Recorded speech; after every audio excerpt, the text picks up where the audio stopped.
In this video, we're going to look at the ideas that need to be established rigorously in order to define what a polynomial actually is and how we create the ring of polynomials from a base ring R.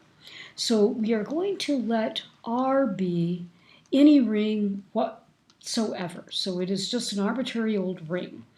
In practice, however, our examples are usually going to be where R is equal to either the integers mod n, the rational numbers, the real numbers, or the complex numbers. But it turns out that you can make polynomials over matrix rings, and you can make polynomials over the quaternions.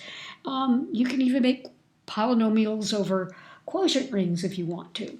And so the language that we want to use is not coming directly from what we are familiar with from high school, but it mimics that notation as much as possible. So R is just any ring, but think right for the time being about one of those rings. We're going to call R the base ring for what we're talking about when we're trying to create a ring of polynomials. It is going to be the ring where the coefficients live.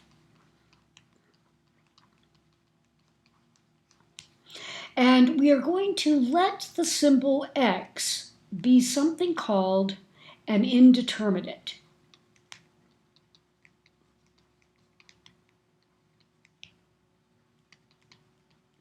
And an indeterminate is, in one sense, a word that means variable, but from a modern algebra point of view, it also has a connotation that what we've got is a symbol that is not from the ring where the coefficients live, but x follows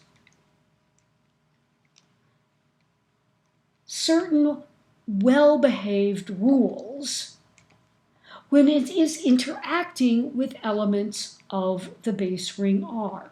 And I want to look at the rules that our x is going to follow.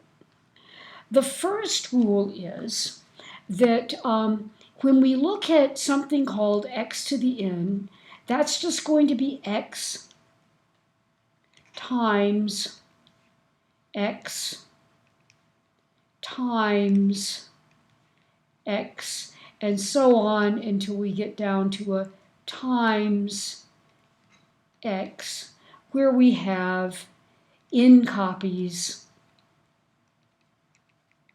of x. And this is, of course, going to be true for all natural numbers, all positive integers. We're not going to define negative powers of x. The second thing is that 0 times x and x times 0 are going to be equal to 0, where this 0 is drawn from the ring. In other words, we're not going to break the rule that says 0 times anything is equal to 0. The third rule that we're going to have is that ax is equal to xa for all a inside the base ring R. Now, it turns out that if we have these three basic ideas, then we can establish how we want to do polynomial addition and polynomial multiplication. And that will actually be in the next video. What I want to point out are a couple of other properties that come off of these first three. So let's look at some additional properties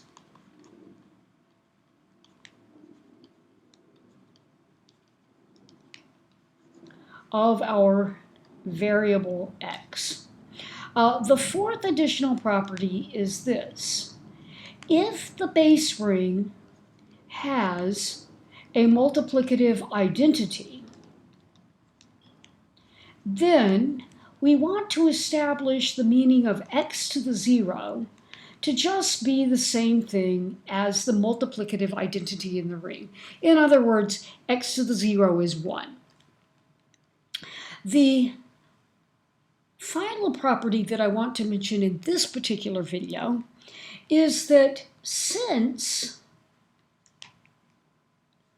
ax is equal to xa for all a inside my ring, we also have that ax to the n will be x to the n times a for all a inside the base ring.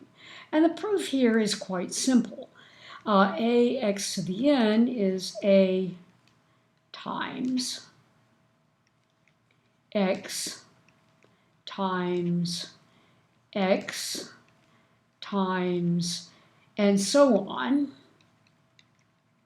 until we finally get down to the last x. So we have n copies of x here.